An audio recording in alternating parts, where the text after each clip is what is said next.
Welcome to Sweet Life Beat Life. We hope this video helps. In this video, I will explain how to make a fishing rod. First, gather your materials. You will need a rod blank, which is the main body of the rod, a reel seat to attach your reel, and a set of guides to thread your line through. Don't forget a comfortable handle, usually made of cork or EVA foam, and winding checks for a neat finish. Having all your components ready before you begin ensures a smooth building process. Next, prepare your rod blank. Lightly sand the blank where the reel seat and handle will be attached to ensure a strong bond.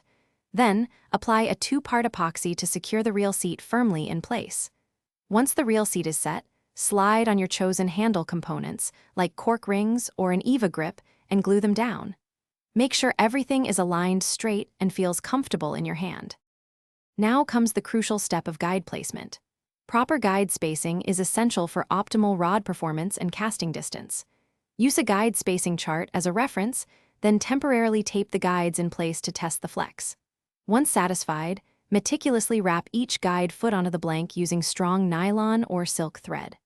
After wrapping, apply 2 to 3 thin coats of a 2-part epoxy finish, allowing each coat to cure fully. For the final touches, ensure all your epoxy coats are smooth and even. A rod dryer can help achieve a perfect, bubble-free finish by rotating the rod slowly during the curing process.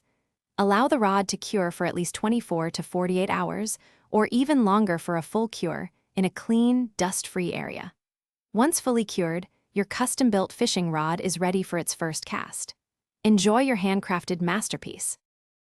Thanks for watching. Consider subscribing if we helped you.